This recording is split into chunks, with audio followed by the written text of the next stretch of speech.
lately I've been out of time. I don't have time to do anything, so you could pull these hubs off your old wheel bearings, transfer them over to the new hub, and get everything installed. But I don't want to go rent the tool. I don't want to buy the tool. I'll just buy these hubs, press them onto the new wheel bearings, and that way I could just unbolt the wheel bearing off the truck, bolt this back on, and I'm done.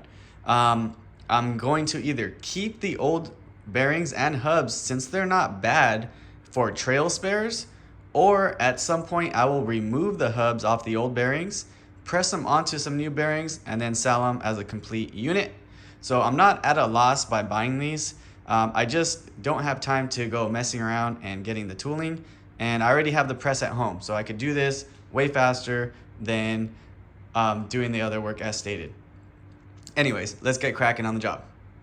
You can normally bash these studs out with a hammer and get them out quick, but they're brand new and I would like to keep them for spares. So we're gonna try pressing them out and see if we can salvage them. I'm pretty sure we can. It's usually when you hit it with the hammer real hard is when the threads get all boogered up.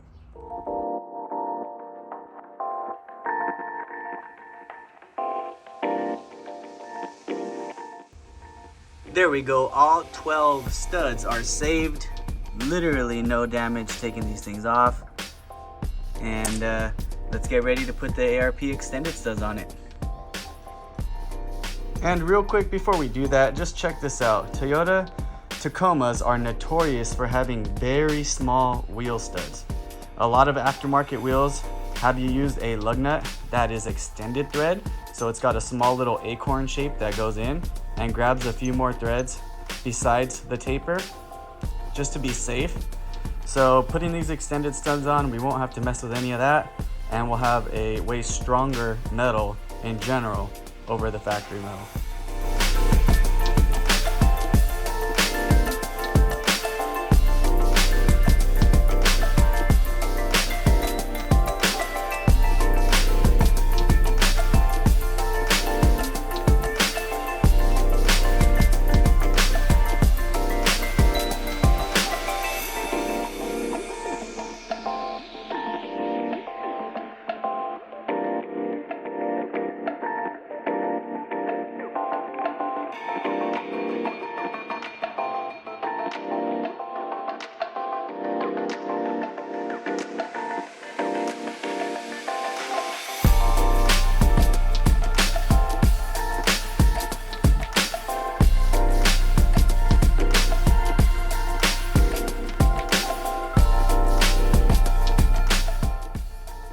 Heck yeah, guys, we have 2 hub assemblies that are complete, ready to install in the truck.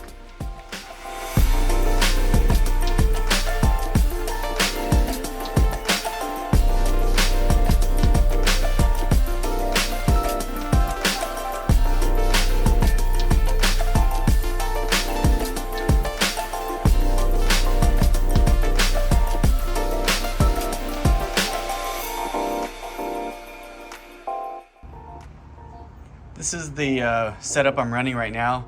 So I've got DBA USA rotors with some Akabono Pro Act ceramic brake pads.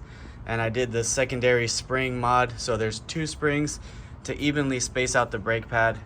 One is not being in use. I don't know why Toyota only did 1, but it's like $5 for a set of springs.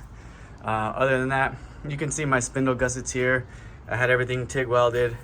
I'm running Kibtech billet UCAs. I really wanted a arm that was camber adjustable, which I had set these a little bit shorter because when you add a lot of caster, that knuckle likes to come out and you get positive camber. So I set the heims a little shorter and got that knuckle back where I needed to with the caster where I wanted it to be. And then hiding back here, we've got hidden winch mount. Palfrey built hidden winch mount with the Bay Area metal fab bumper reinforcements, so I don't have to worry when I'm doing any hard pulls on this thing. Anyways, let's get the new hubs on and get the old ones unbolted. Should be an easy swap. Again, that's why I bought the new hubs, just so I don't have to worry about battling with these things on a long day, and I'll just do it another day if I need to.